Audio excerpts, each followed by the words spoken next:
தமிழக மக்கள் சேவையில் பிரதமர் மோடியின் அக்கறை மற்றும் தொலைநோக்கு பார்வையை கண்டு மகிழ்ச்சி அடைவதாக ஆளுநர் ஆர் என் ரவி தெரிவித்துள்ளார்.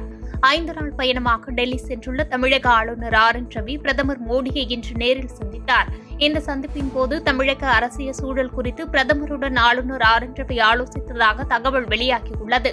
இந்த நிலையில் இதுகுறித்து எக்ஸ் சமூக வலைதளத்தில் ஆளுநர் ஆர் என் ரவி வெளியிட்டுள்ள அறிக்கையில், பிரதமர் மோடியை சந்தித்து தமிழக மக்கள் சேவையில் அவரது அக்கறை மற்றும் தொலைநோக்கு பார்வை மற்றும் வழிகாட்டுதலின் பலனை பெற்றதில் மகிழ்ச்சி அடைவதாக தெரிவித்துள்ளார்.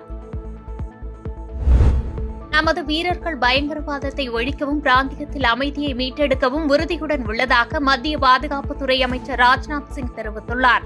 இதுகுறித்து எக்ஸ் சமூக வலைதளத்தில் அவர் வெளியிட்டுள்ள பதிவில், பயங்கரவாத எதிர்ப்பு நடவடிக்கையில் நமது துணிச்சலான மற்றும் தைரியமான 5 பாதுகாப்பு படை வீரர்களை இழந்தது வருத்தம் அளிப்பதாகவும், பயங்கரவாதத்திற்கு எதிரான நடவடிக்கைகள் நடைபெற்று வருவதாகவும், நமது வீரர்கள் பயங்கரவாதத்தை ஒழிக்கவும் பிராந்தியத்தில் அமைதியை மீட்டெடுக்கவும் உறுதியுடன் உள்ளதாக தெரிவித்துள்ளார். காவிரி விவகாரம் தொடர்பாக தேவையான சட்ட நடவடிக்கைகளை மேற்கொள்ள உச்சநீதிமன்றம் செல்வதற்கு தீர்மானம் நிறைவேற்றம் செய்யப்பட்டுள்ளதாக முதலமைச்சர் மு க ஸ்டாலின் தெரிவித்துள்ளார். காவிரியிலிருந்து தமிழகத்திற்கு இம்மாதம் முழுவதும் தினமும் 1 டிஎம்சி தண்ணீர் திறந்துவிட வேண்டும் என்று காவிரி ஒழுங்காற்று வாரியம் கடந்த வாரம் உத்தரவிட்டது. இதற்கு மறுப்பு தெரிவித்த கர்நாடக அரசு 8000 கன அடி தண்ணீர் தான் திறந்துவிட முடியும் என கூறியது. கர்நாடக அரசின் இத்தகைய முடிவுக்கு தமிழக முதலமைச்சர் மு க ஸ்டாலின் கண்டனம் தெரிவித்து இன்று அனைத்துக் கட்சி கூட்டத்தை கூட்டினார். தலைமை செயலகத்தில் நடைபெற்ற கூட்டத்தில் முதலமைச்சர் மு க ஸ்டாலின் தலைமை தாங்கினார்.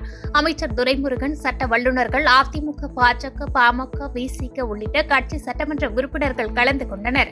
காவிரி விவகாரம் தொடர்பாக காவிரி ஒழுங்காற்று வாரியம் அளித்த உத்தரவை கர்நாடக அரசு பின்பற்ற வேண்டும் என காவிரி நடுவர் மன்றம் கர்நாடக அரசுக்கு உத்தரவிட வேண்டும் என பரிந்துரை செய்யப்படும் என்றும், காவிரி விவகாரம் தொடர்பாக தேவையான சட்ட நடவடிக்கைகளை மேற்கொள்ள உச்சநீதிமன்றம் செல்வதற்கு தீர்மானம் நிறைவேற்றம் செய்யப்பட்டுள்ளது என்று தெரிவித்துள்ளார்.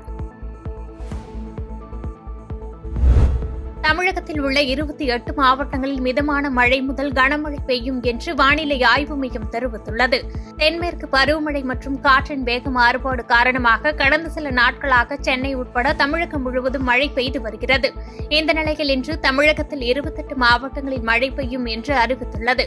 திருவள்ளூர், சென்னை, செங்கல்பட்டு, காஞ்சிபுரம், நீலகிரி, கோயம்புத்தூர் உள்ளிட்ட 28 மாவட்டங்களில் மழை இன்று பெய்யக்கூடும் என்று தெரிவிக்கப்பட்டுள்ளது. தெலுங்கானாவின் கரீம் நகரில் உள்ள சந்தையில் ஏற்பட்ட தீ விபத்தில் 20 பழக்கடைகள், 7 வாழை வண்டிகள் எரிந்து சேதமானது. தெலுங்கானா ஹிசுராபாத் நகரில் உள்ள அம்பேத்கர் சவுக்கில் சந்தை ஒன்று உள்ளது. இங்கு நேற்று இரவு திடீரென தீ விபத்து ஏற்பட்டது. சம்பவம் அறிந்து அங்கு சென்ற தீயணைப்பு வீரர்கள் தீயை அணைக்கும் முயற்சியில் தீவிரமாக ஈடுபட்டனர். இருப்பினும் இந்த தீ விபத்தில் 16 பழக்கடைகள், 9 கடைகள் மற்றும் 7 சிறிய வாழை ஏற்றி செல்லும் வண்டிகள் முற்றாக எரிந்து சேதமானது. மேலும் இந்த விபத்தில் அதிர்ஷ்டவசமாக உயிர் சேதம் தவிர்க்கப்பட்டது. தீ விபத்து தொடர்பான வீடியோக்கள் சமூக வலைதளங்களில் வைரலாகி வரும் நிலையில் தீ விபத்து குறித்து போலீசார் விசாரித்து வருகின்றனர். இந்நிலையில் தீ விபத்தால் நஷ்டமடைந்த சிறு வியாபாரிகளுக்கு உதவுமாறு அதிகாரிகளுக்கு அமைச்சர் பொன்னம் பிரபாகர் உத்தரவிட்டுள்ளார். பாதகம் செய்பவரை கண்டால் நாம் பயங்கொள்ளலாகாது பாப்பா, மோதி மிதித்து விடு பாப்பா, அவர் முகத்தில் உமிழ்ந்து விடு பாப்பா.